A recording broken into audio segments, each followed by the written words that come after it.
Sports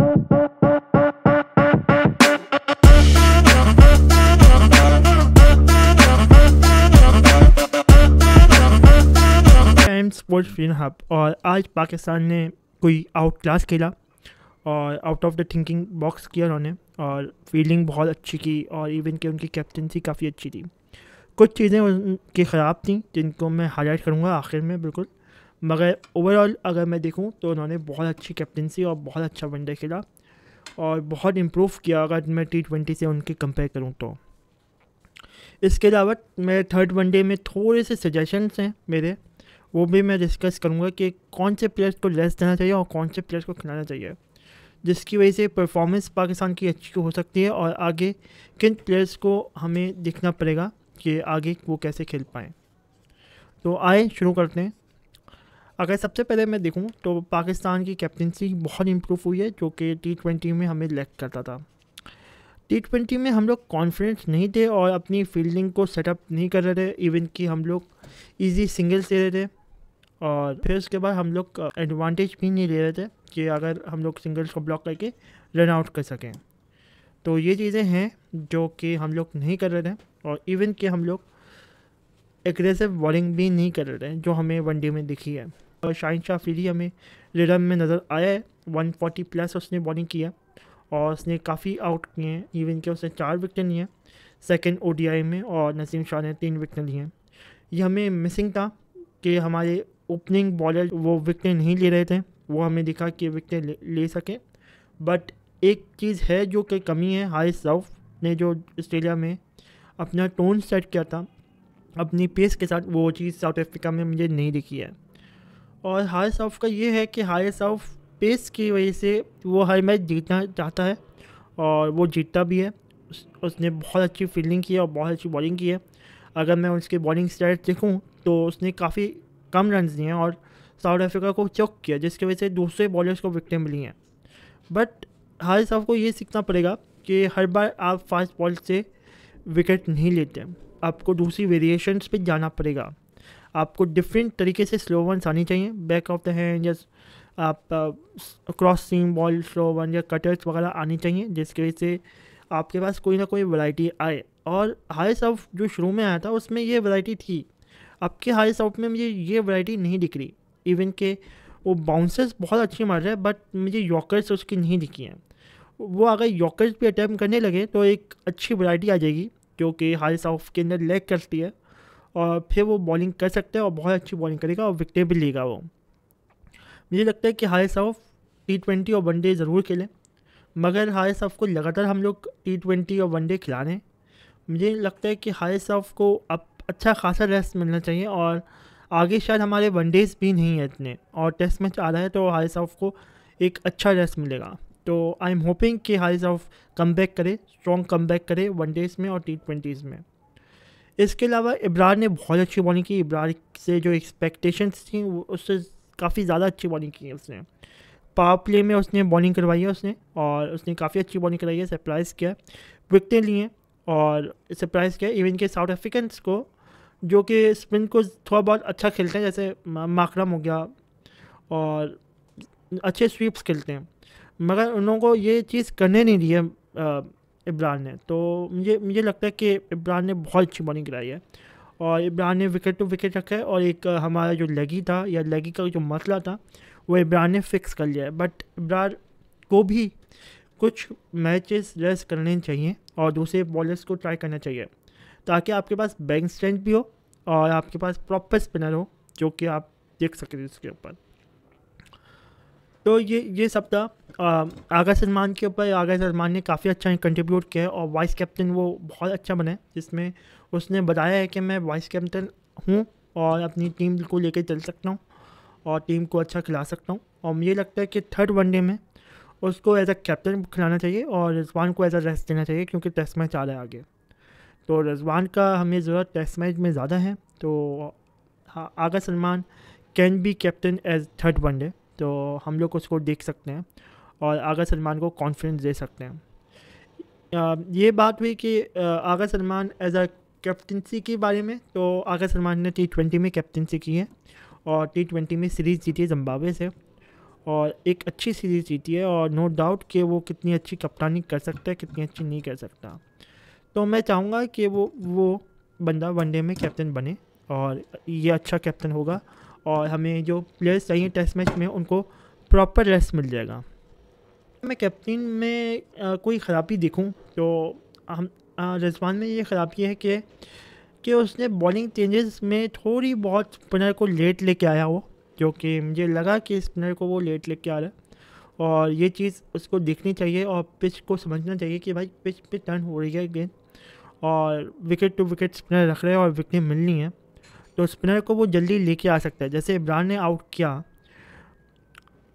फिर उसके बाद 5 ओवर के बाद या 6 ओवर के बाद आगा सलमान को लेके आया, तो बीच में वो स्पिनर को लेके आ सकता था और हमने फास्ट बॉलर्स के ओवर रुकवा सकता था, बट उसने नहीं रुकवाए। वहाँ पर मुझे लगता है एक गलती हुई है, और मुझे लगता है कि आगा सलमान के 2 ओवर रुकवाना ये भी एक बहुत बड़ी गलती थी, क्योंकि आपका क्लासन फुल फॉर्म में लग रहा था स्पिनर के ऊपर अटैक करना, और इवन के ब्रार का 2 ओवर पीछे रखना, ये भी मुझे बहुत बड़ी गलती लगती थी। और मैं चाहता तो इब्रार और आगा सलमान के दोनों के ओवर्स करवा देता, उसी वक्त करवा देता, क्योंकि वो लोग फॉर्म में थे और वो बहुत अच्छी टर्निंग कर रहे थे, तो वहाँ पर मैं करवा देता। या मैं उसका अल्टरनेटिव देखता कि साइम अयूब से 2 या 3 ओवर करवा देता, कि आगा सलमान से अगर मुझे पूरा कोटा नहीं करवाना तो साइम से मैं 2 ओवर करवा देता हूँ, और उसका 10 ओवर का कोटा मैं पूरा कर देता हूँ, या इब्रार का मैं 1 ओवर करवा देता हूँ, या 1 ओवर इब्रार के साथ करा देता हूँ, क्योंकि हमें बहुत एक्सपेंसिव पड़ा 48 ओवर, जो कि 40 या 41 ओवर जो इब्रार का था, जिस पर 2 छक्के लगे। ये चीज़ें हैं छोटी मोटी जो कि पाकिस्तान को देखनी होंगी, समझनी होंगी, कि अगर कोई बंदा है जो स्पिन पे बहुत अच्छा खेल रहा है और वो वेट कर रहा है स्पिनर्स का मारने के लिए, तो हमें स्पिनर्स को ऐसे यूटिलाइज़ करना है कि अगर हम लोग स्पिनर्स को उस वक्त नहीं लेके आए तो कोई हमें मसला नहीं है, हम बाकी बॉलर्स से हम लोग अपना कोटा पूरा कर लेंगे।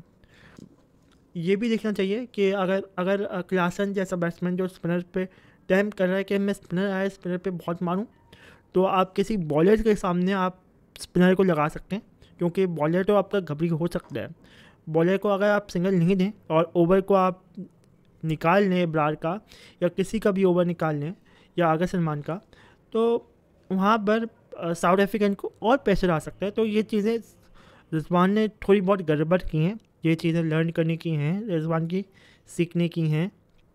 वैसे रिजवान इस चीज़ पे सीखेगा, काम करेगा, और अच्छा मुझे दिखेगा इन टर्म्स ऑफ वनडे। मगर रिजवान ने बैटिंग बहुत अच्छी की बाबर आजम के साथ, और बाबर आजम ने भी बहुत अच्छी बैटिंग की, इवन के कप्तानी भी काफ़ी अच्छी थी, और रोटेशंस ऑफ द बॉलर्स भी काफ़ी अच्छे थे रिजवान के। तो ओवरऑल पाकिस्तान ने बहुत अच्छा खेला, बट कुछ चीज़ें हैं जो कि कुछ प्लेयर्स हैं जो कि जिनको मैं चाहूँगा कि वो रेस्ट करें, और उनको रेस्ट बनता भी है। जैसे कि साइम अयूब कंटिन्यूसली खेलता हुआ आ रहा है, जिम्बाब्वे के टूर पे भी वो T20 और वनडे खेला, पाकिस्तान में भी वो साउथ अफ्रीका के ख़िलाफ़ भी वो वनडे और T20 खेला, उसे रेस्ट नहीं मिला है। तो मैं चाहता हूँ कि साइम अयूब को रेस्ट मिले, क्योंकि वो टेस्ट मैच का स्क्वाड का बंदा है, एज अ ओपनर है, तो मैं चाहता हूँ कि वो रेस्ट करे और वो साउथ अफ्रीका में टेस्ट मैच खेले, नॉट वनडे। तो मैं साइम अयूब को एज अ रेस्ट करवाऊँगा, उसकी जगह मैं उस्मान खान को एज अ ओपनर खिलाऊँगा, क्योंकि उस्मान खान को मैं ओपनर देख सकता हूँ। वैसे तो वो ओपनर नॉर्मली है नहीं, नंबर 4 पे आता है, बट वो PSL और डोमेस्टिक क्रिकेट में वो ओपन कर चुका है, और हमारे पास कोई एज अ ओपनर है नहीं, हमारे पास कोई और। तो मैं उस्मान खान को एज अ ओपनर डाल सकता हूँ और साइम अयूब को रेस्ट करवा सकता हूँ। और दूसरी खूबसूरत बात है उस्मान खान की कि उस्मान खान कीपरिंग भी कर सकता है, तो इसकी वजह से रिजवान का भी रेस्ट बन सकता है हमारा, और रिजवान का रेस्ट बनना चाहिए। और रिजवान की हमें ज़रूरत पड़ेगी इन द टेस्ट मैच, क्योंकि वो सबसे ज़्यादा इम्पॉर्टेंट कीपर होगा, क्योंकि वो बैटिंग ऑर्डर भी हमारा संभालेगा और कीपरिंग भी काफ़ी अच्छी करेगा वो।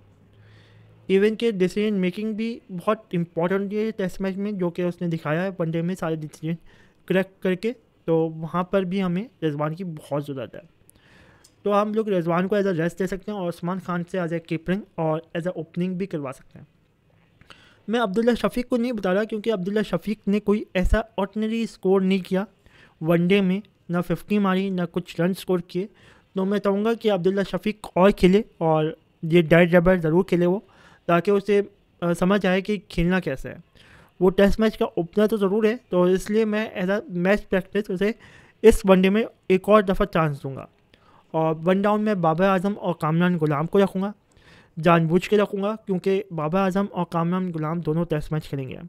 और मैं दोनों को एक साथ रखूँगा क्योंकि मैं चाहूँगा कि ये लोग बड़ी इनिंग खेलें और लंबी इनिंग खेलें, 20 ओवर की, 25 ओवर की, ताकि मैं इनका कॉम्बिनेशन देख सकूँ इन द टेस्ट मैच। और मैं ये चाहूँगा कि ये काफ़ी अच्छा स्कोर करें और काफ़ी मज़ा आए इनको देखने में। तो मैं ये चीज़ चाहूँगा। तो इसके बाद नंबर 5 पे मैं ताहिर को खिला सकता हूँ। तो तैयब ताहिर बहुत अच्छा बैट्समैन है और काफ़ी टैलेंटेड बैट्समैन है। वो खेल सकता है, काफ़ी तेज़ भी खेलता है वो। ऑलमोस्ट 200 रन की स्ट्राइक रेट होती है उसकी। अगर मैं जिम्बाब्वे में भी देखूँ तो उसने काफ़ी अच्छा खेला है।